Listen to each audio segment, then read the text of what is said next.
네, 네, 반갑습니다. 네. 자, 이제 여러분들하고 이제 그 주택관리사, 우리 관계법규가 그 2차 과목인데요. 그 작년에는 우리 출제를 경향을 보면요. 작년에 조금, 쉬웠습니다. 네, 상대적으로 이제 관리 실무가 굉장히 이제 좀 어렵게 나왔거든요. 뭐 소위 이제 말해서 역대급이라 그럽니다. 굉장히 어렵게 나왔다 그러는데, 그럼 이제 어렵게 나왔다는 건 여러분들 기회가 되는 거예요. 반대로 이야기하면. 그 이유는 뭐냐면은 어렵게 나오면은 그 다음 해는 쉽게 나옵니다. 예, 분명히 그거는 상대적이기 때문에 항상 그래 왔습니다. 우리 지금 부동산 경기라든지 모든 그 아파트 가격이 많이 떨어지고 있잖아요. 떨어지는 것은 또 나쁜 현상이지만 더 떨어지게 되면은 잡는 사람이 기회가 되는 거예요. 상대적인데 꼭 보면은 이제 뭡니까 이게 거꾸로 가는 사람이 있어요. 남들이 많이 올라갈 때 더 올라갈까 싶어 사잖아요. 주식도 마찬가지고. 그러면 꼭 저기 잘못 사면 이제 안 되듯이 우리가 모든 게 기회라는 게 있습니다. 그래서 여러분들도 이제 올해 시험에는 분명히 관계법규는 어렵게 나오질 않습니다. 어느 정도 뭐 선이 있기 때문에 그래서 이제 실무에 따라서 달라진다는 거예요.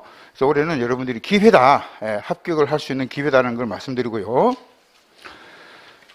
먼저 우리가 주택법이 관계법규가 총 14개 법률로 구성되어 있습니다. 14개 법률. 그러니까 14개 법률을 왜 공부를 해야 되냐면은, 여러분들 아파트 관리사무소장이 해야 될 게 뭡니까? 관리 직원을, 그 지휘 감독을 하는 역할을 합니다. 지휘 감독. 제가 알고 있는 분이, 대령으로 예편을 해가지고요. 대전에서. 대령으로 예편했는데 그분이 이제 강의를 들어오셨어요. 네, 이제 그래가지고 30년 가까이 군에서 이제 복무를 하시다가 주택관리사 이제 자격을 따시고 대전에서 300세대가 넘는 미만이죠. 처음이니까 그 300세대 미만의 임대주택을 관리사무소장으로 갔다가 지금은 이제 1000세대 쪽으로 옮겨온 걸로 알고 있습니다. 몇 년 됐습니다, 벌써. 그래서 이제 일단은 그런 걸 보면은, 우리가 그 직업에는, 우리가 이 월급을 받는 직업이 지금, 불경기 때는 최고입니다. 급여가 나오는 직업이. 왜 그러냐면은, 우리가 영업을 한다, 자영업을 하시는 분들은요, 일정치가 안 해요, 소득이. 그래서 경기가 나쁠 때는 다 같이 안 좋기 때문에, 여러분들이 올해는 여러분들, 진짜 취업도 기회가 되지 않냐 말씀드립니다. 관리사무소장이 알아야 되는 14개 법률을 여기다가 명시를 한 거예요. 그래서 여러분들이 책을 읽을 때 보면은, 1000페이지가 되는 이렇게 두꺼운 거를 다 공부해야 되느냐, 이렇게 하겠지만은, 그렇지 않습니다. 저하고 강의를 들으시면서, 시험에 출제가 될 수 있는 부분들, 그런 부분들은 이제 제가 강의할 때 말씀을 드립니다. 이거는 출제가 된다. 그런 것만 챙겨가지고 여러분들이 정리를 하시면 되겠습니다. 3개월 과정으로 우리가 끝나는 거예요. 우리가 주택법부터 시작을 해서 제일 마지막에 집합건물법까지 해서 우리가 3개월 과정으로 끝나는데 제일 중요한 거는 비중입니다. 내가 어떤 법 14개 중에서 어떤 법률을 가장 비중 있게 공부를 했냐. 여러분 제일 처음에 나오는 게 주택법이 나옵니다. 주택법이 8문제가 나옵니다. 8문제. 40문제 중에서 총 40문제예요. 8문제인데 주관식 문제가 3문제가 나옵니다. 주관식이 뭐냐면 이제 갈로스 넣기 이렇게. 갈로스 넣기 문제가 나오는데 갈로스 넣기 3개잖아요. 만약 3개 다 맞아야 2.5점이 나와요. 한 개 2.5점이니까요. 이런 식으로 이제 부분 점수는 인정이 됩니다. 물론. 그래서 이렇게 이제 2개 맞으면은 뭐 1점, 1개 맞으면 0.5점 이런 식으로 해서 부분 점수가 되는데 여러분들이 아시다시피 주택법 8문제가 나와요. 두 번째는 이제 우리가 공동주택관리법이라는 게 있습니다. 두 번째, 이 법이 똑같이 8문제입니다. 두 번째, 그래서 여러분들 이제 첫 차례 있죠? 거기다가 문항수를 좀 적어 놓으시면 됩니다.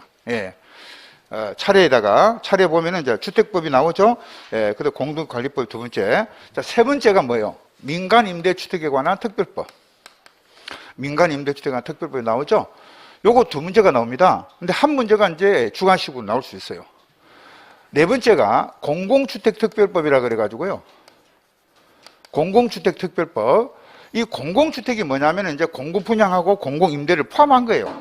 공공분양주택과 공공임대주택을 포함한 개념인데요. 여기 이제 두 문제인데 한 문제가 또 객관식으로 나올 수가 있습니다. 한 문제가. 자, 그 다음에 이제 건축법이 다섯 번째. 그래서 이 다섯 번째 나오는 이제 건축법은요, 이 동그라미 제가 친 거는요, 공인중개사에서 이제 과목이죠. 예, 공인중개사. 공인중개사 부동산 공법, 예, 2차 과목의 과목이기도 합니다. 예, 건축법이 여기서 이제 7문제가 나오는데, 여기서 이제 3문제가, 주관식이 나옵니다. 갈로 안에는 주관식입니다. 6번째가 이제 역시 공인중개사 과목이에요.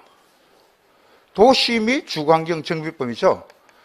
예, 도정법인데 이 도정법이 이제 두 문제 딱 나옵니다. 한 문제가 이제 주관식으로 나올 수 있고요. 자, 7번째부터는 이제 도촉법, 도시 재정비 촉진을 위한 특별법이라 그래가지고 이걸 줄여가지고 우리 강의할 때 그냥 도촉법이라 그래요. 근데 한 문제 정도 나오고, 자, 8번째가요. 여러분들이 편제는 8번째가 시설물의 안전 및 유지 관리하는 법률에서 시설물법이라 그럽니다. 각종 시설물, 교량이라든지 터널, 여기를 이제 관리하는 법률인데요.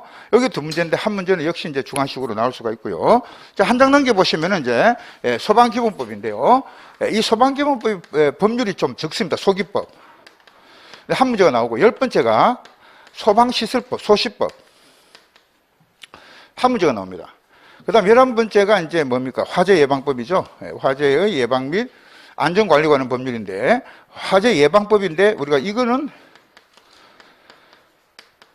옛날에 이게 같이 포함이 됐던 거를 이제 분리된 거예요. 올해부터. 그래서 한 문제가 나오고, 마지막, 12번째가 전기사법입니다.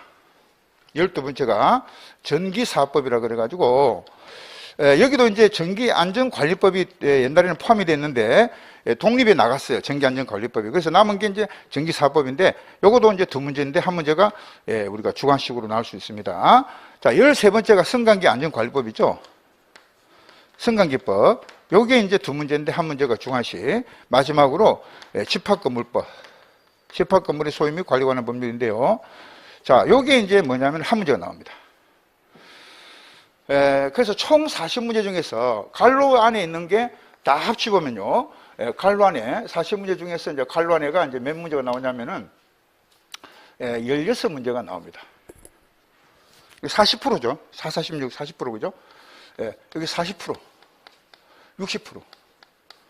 6대4 비율입니다. 6대4. 그래서 이 제일 마지막에 집합건물법은요. 중개사 과목인데,